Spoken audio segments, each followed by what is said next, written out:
we're going to start again. Welcome to today's webinar, Stop Making It Hard for Customers to Buy From You. We're really excited to have you here today. My name is Devorah. I am the content manager here at AutoleadStar, and I'm here with Alex, who is our product manager. And today we're going to talk about how to stop making it hard for customers to buy from you. And basically what that means is we're going to get into all the reasons why customers might have difficulty moving forward with their shopping process on your website, even though, of course, that's not what we want to happen. We want to make it as easy as possible, but at times it can actually throw up roadblocks that we don't intend. So we're going to hear from Alex. We're going to have a little conversation about it. And if any of you have any questions, feel free to write them in, and we're going to take questions at the end. So Alex, I'll start by asking you, we talk a lot about leads on websites, but it's also about the website experience. So tell us a little bit about that balance. Okay, so to be clear, we're not saying that leads are not important. Leads are very, very important. But what we are saying is that the website experience is often very overlooked, and I would say it's more important than leads. Why? So let's go through these numbers. 88% of shoppers use the internet for car research. We all know that, and actually, I would guess the numbers in reality probably higher. 67% of car shoppers visit only 1 or 2 dealerships. So what that means is very likely when someone comes to your website, they are deciding between you and one other guy to come visit. Yeah. So that is your opportunity to tell them, here's why you should do business with me. And then 97% of website visitors don't convert on your site. And think about all the resources and all the time and money that we all spend trying to convert visitors on these sites, when only 3% of them are converting. Right. And no one would argue that that 97% is not important. They're super important. Those people are buying cars. Mm-hmm. They're coming to your site because they want to buy a car. So it's our job to tell them why you should buy a car from you, and that's the job of your website. Yeah, and I would think even if we could get that conversion rate up to something crazy like 30%, we still have 70% of people who aren't going to convert, and we need to figure out how to grab them too. I mean, 30% is an unimaginable number, but again, 70% of those people are on your site, maybe want to buy a car. It's still super important to talk to them. Yeah. Okay, and here's an important stat, which is that 99% of car shoppers begin their process expecting a hassle, and basically what that means is that they assume that the dealership is going to prioritize the dealership's needs and not prioritize the customer's needs. So that's a lot of people who are expecting the process to be difficult. So how can that number? What can we do with that? That's kind of discouraging. Right. So that anxiety that seems sort of inherent in the process of buying a car actually can be a really great tool, because you can just expect that visitors are coming to your site with a certain level of anxiety, and you can be the hero. You really have this great opportunity to be the hero that relieves that anxiety. And across industries, it's well understood that relieving anxiety is an extremely memorable service experience for our customers. So your site is the starting point, and like the first touch point with your company, and this great opportunity to use that anxiety to your advantage. Okay, and so that can really begin on the website. What we're really talking about here is getting the website experience to start that, I guess, anti-hassle process. Right. So to sort of sum up what our goals here are is to increase conversions, but also really make sure that that customer experience is where it should be, is starting the process with ease, without hassle. Right. Customer experience is a really, I think, overlooked concept in automotive. And it's important to look at your website with a mindset of being really goal-oriented. So yeah, sorry to interrupt, but just customer experience, I think, is not neglected in person. No, Not at all. But online sometimes. And maybe it's useful to think of your website as kind of a metaphor for your physical showroom. Mm-hmm. So just as you take so much care to train your sales staff and to train everybody who has an interaction, and you make the facade of the building look really great. Yeah. Everything communicates that we're a company that you want to do business with. The same kind of level of care should be taken on your website. Yeah. Okay, great. So let's move into some of the challenges that customers might face if they come to your dealership website. They're looking for something, and for some reason it's actually hard for them to do what they want. What are some of the obstacles that might be in their way that are preventing them from having that great experience and moving forward? So I see two pretty big obstacles. One is that the communication, all communication with the website, with the dealership on site, doesn't meet customer expectations, and that all the tools and processes involved in the website are not focused on outcomes. And when I say outcomes here, I really mean customer outcomes, the things that they are trying to accomplish. Okay, so let's hear more about each of those. First of all, how does communication break down? And I see that there's 3 ways that you've outlined here. Right. So customers can get the wrong message. They can get too many messages. Be really overwhelmed with lots of communiques from the dealership, and maybe the worst of all is to get no message.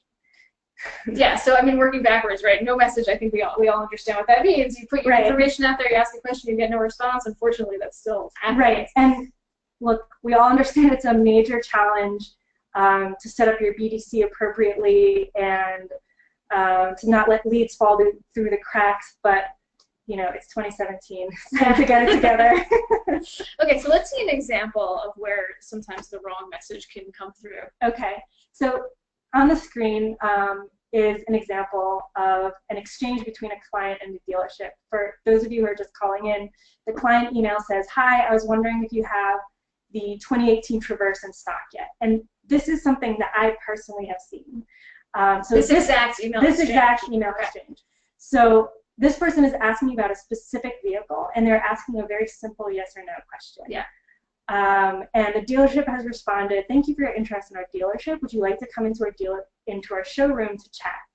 So we all understand, we who understand the back end, understand how this has happened. This has probably happened because there's some automation going on. They're trying to stop the clock.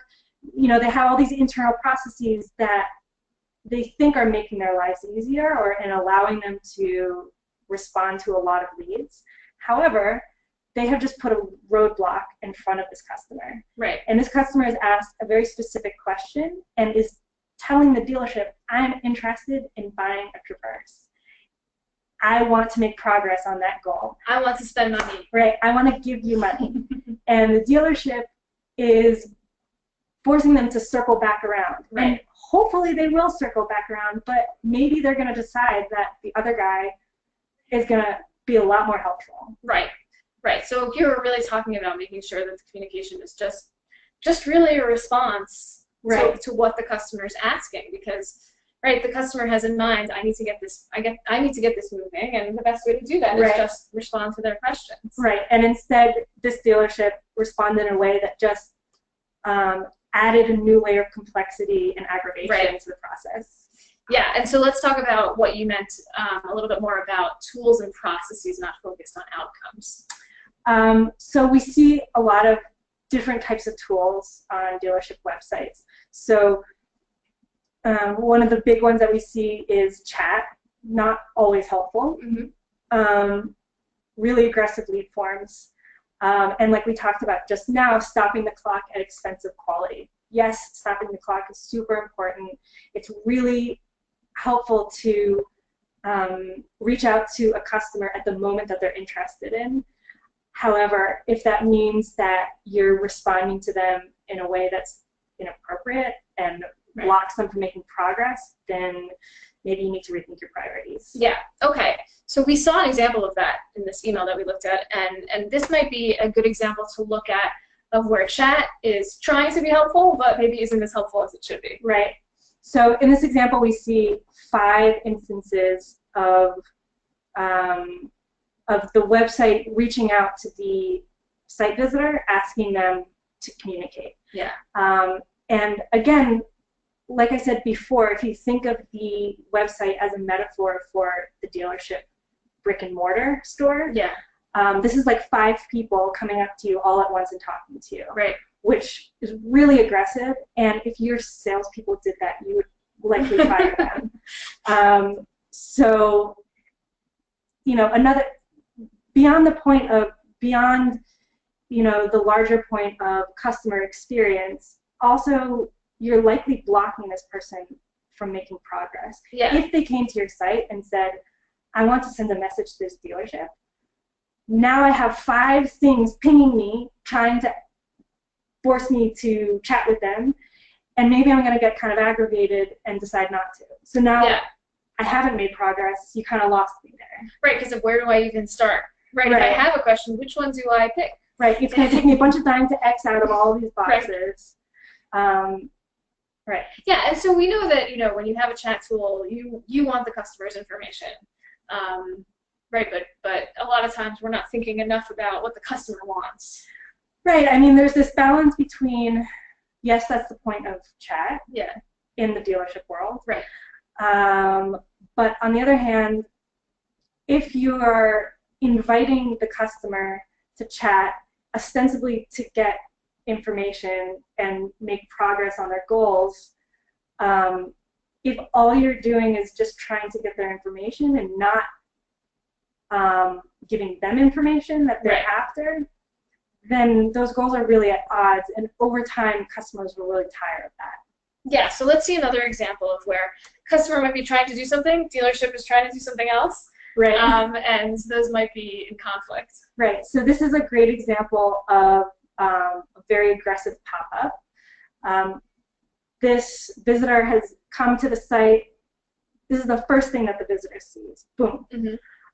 So right off the bat, you know, we don't know what this customer wants. Right. Maybe they want service. Maybe they're interested in leases.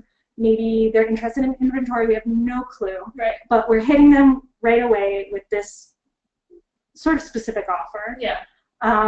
The design is very aggressive, not branded with the rest of the site. That gray bar there has a countdown clock. Right. That's super aggressive. Right. It's kind of hitting me with all of this anxiety. Yeah. And note I said anxiety. It's not relieving any of my anxiety. It's increasing my anxiety.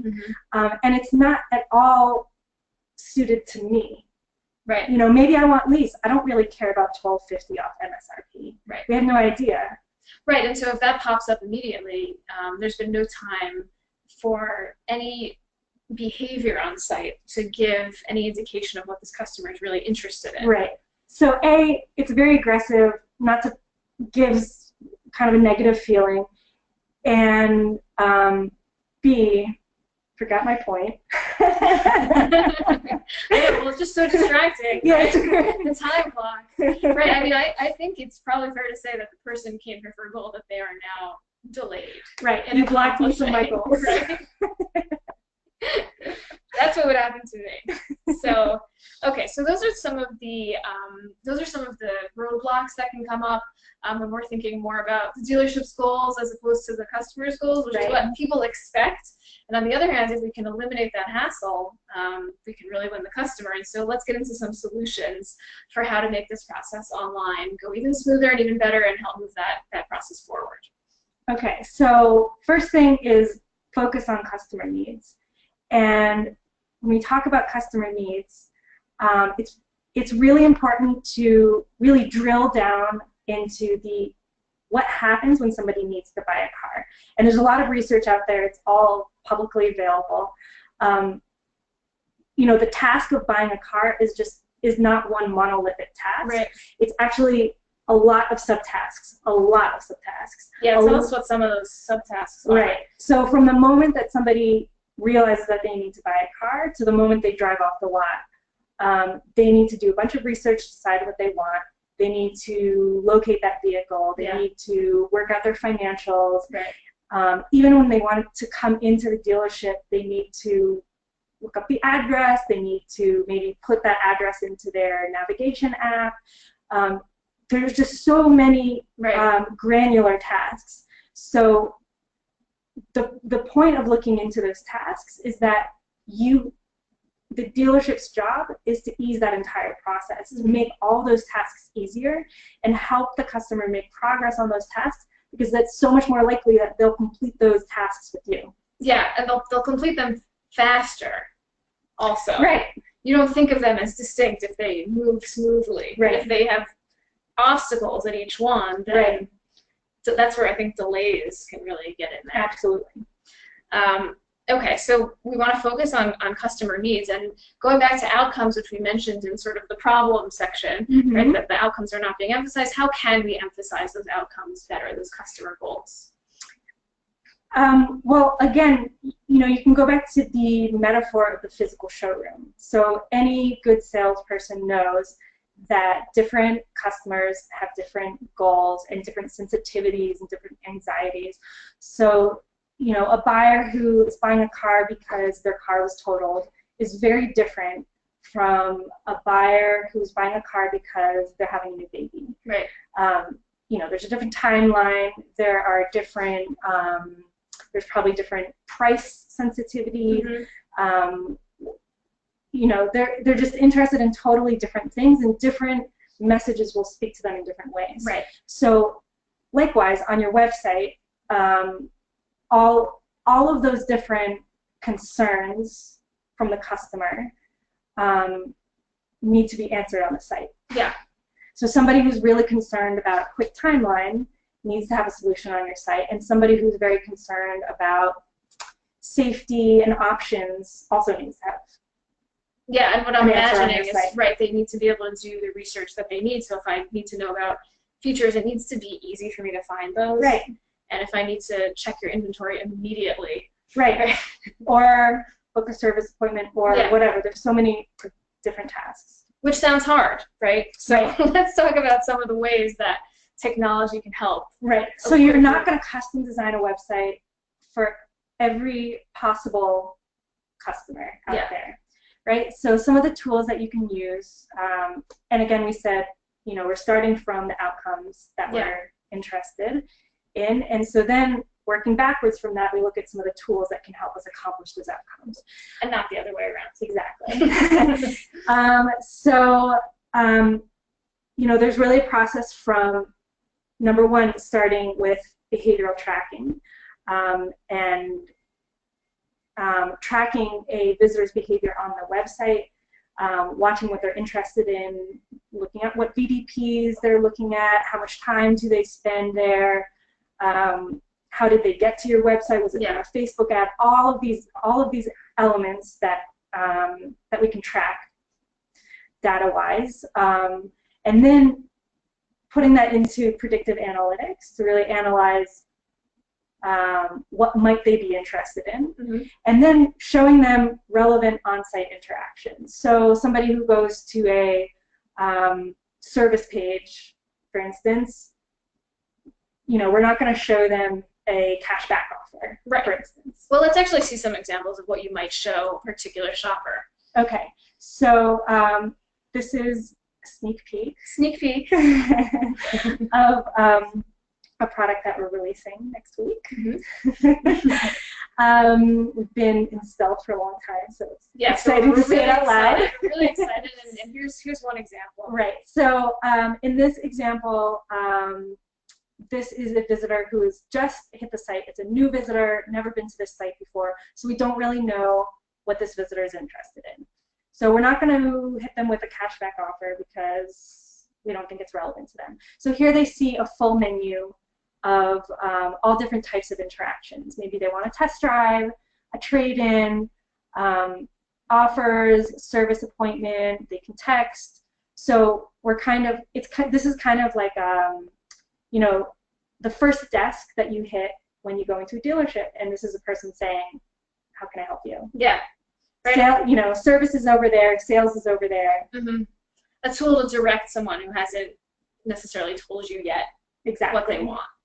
And here's somebody who has told you a little bit, so tell us about that. Right, so this is somebody who's gone to a service page, and this tool has popped up with an offer to book a service appointment because clearly they're interested in service. Right, if they're on that page. Right, and why make it so difficult? Yeah, and one of the things that I see here about this type of offer is it allows the customer to sort of set it up very easily. For somebody who doesn't want to make a call, that can just be, maybe they can't make a call at that moment. Right, and also, more and more site visitors probably don't want to make calls. Yeah, it's true. Those millennials out there. Yeah, okay, so, and this type of thing, we can probably, the goal is to do this for all types. Right, so on a service page, you would see this, a service interaction, whereas if you were going to a whole bunch of VDPs, specific VDPs, say you're going to a bunch of, Toyota Corolla VDPs. Yeah. So then it would make sense to pop a Toyota Corolla offer. Yeah. Or if they're looking at lease offers, then you would show them a lease offer. Yeah, something totally customized and the result of, as you were saying, the technology that tracks behavior, that predicts behavior, and can really be kind of like an invisible salesperson. Right, and then even better, I have to say, because at least on the site, because over time, from thousands and thousands of users, it gets smarter and smarter and realizes what works better in different situations. Yeah. Okay. So having that kind of personalization is obviously great for customers. Customers respond well. Who doesn't like their needs being answered? But let's get into some of the ways that this can really benefit the dealership as well. So like we said, this mindset of being outcome driven and being focused on customer needs, what could be better? Yeah. People are able to make progress on a very potentially anxiety-producing process. Yeah. So if you give them that kind of seamless, easy experience, they're going to want to do business with you. They're going to continue making progress with you, which naturally leads to higher sales rates. Right. And then happy customers, especially ones who have experienced anxiety, their anxiety was relieved, that becomes a very memorable experience. They tell their friends, and next time they need a car, they come back to you. Hopefully. Yeah. That's the goal. Right. Retention is such a huge challenge. Yeah. Each positive experience that you can give a person increases that potential. Yeah. And let's just see some numbers that really support this. It's according to studies today, auto sales could increase by 20% with a better buying experience. That's really a huge amount. An even larger number, 56% of shoppers would buy more cars if the process were easier. And just think about that.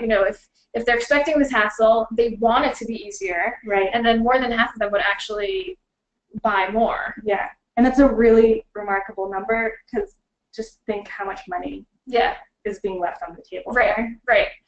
And again, a whopping 70% of buying experiences are evaluated on how people feel. And I think we've all experienced this, and people really appreciate, return to, recommend the buying experiences that were good for them. And so that, I think, that really reinforces this idea of preventing the hassle being the key to getting those customers in.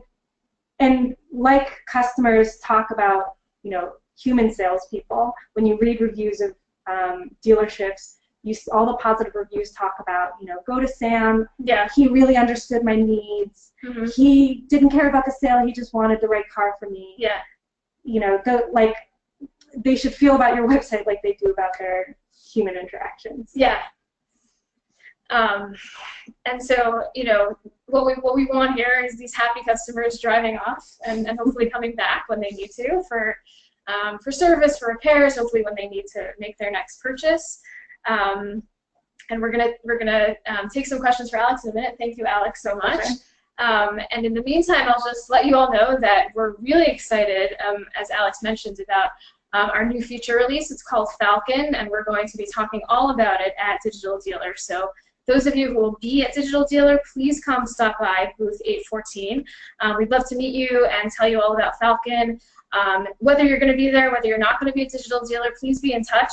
If you'd like to learn more, to hear whether AutoleadStar's artificial intelligence tools on Falcon are right for your dealership, how we can get you started with this kind of great personalization for your site.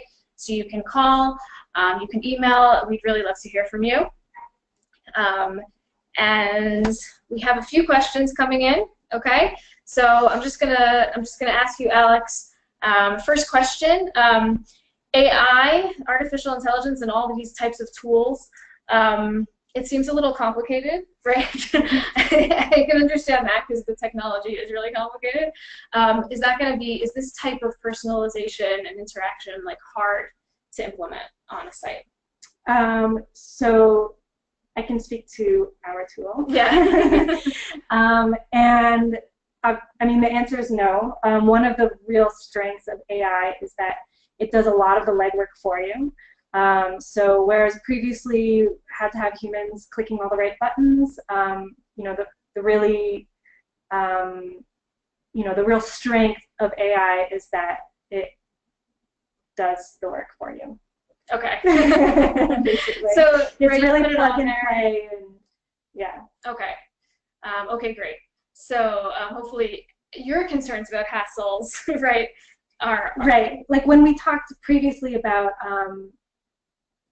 how our tool can react to behavior on the site, nobody's sitting there and directing this tool. You know, the AI is making decisions for itself. Yeah. You know, it does anything that a human can do, it can do. Okay. Okay, great. So we have another question, which is we saw the service tool, and we saw, you know, general offers, and we've talked about specific offers.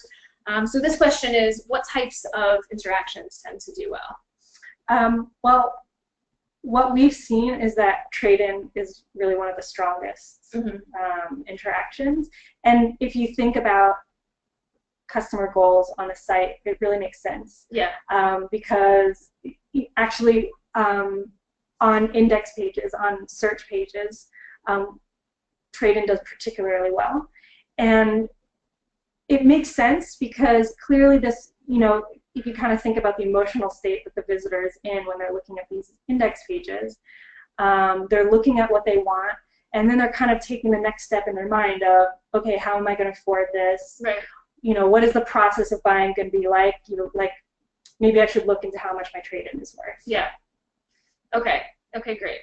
And we'll take one more. So we have one more question, which is, when a dealership is looking at their own tools, like let's say their chat tool, what's a good way to figure out if it's actually accomplishing the goals or the outcomes that you were talking about for the customers? Well, for chat especially, I would say, you know, there's qualitative data there. It's not just numbers. So it can be really useful to look through the chat logs and ask yourself, are these customers reaching their goals? So if you see roadblocks like, you know, they're not getting a timely response, or if they're getting responses but they're not very high quality, or if they're getting responses but they're not helping this customer reach their goals and it's just asking for the lead information, then, you know, I would assess whether it's really helping you. Right. You know, like, if it's all about leads, you know, if the reason you have chat on your site is about leads, you know, there are other ways to get leads. And, you know, like we said, that 97% number. Right. Okay. It's all about the experience. Yeah. So actually just checking to make sure that it's doing what it's supposed to. Right. Okay, well, that about wraps up for today. Thank you so much, Alex, for joining us, and My thank pleasure. you to everyone who came today to our webinar. Again, we hope to see you at Digital Dealer, and we hope to hear from you. Have a great day.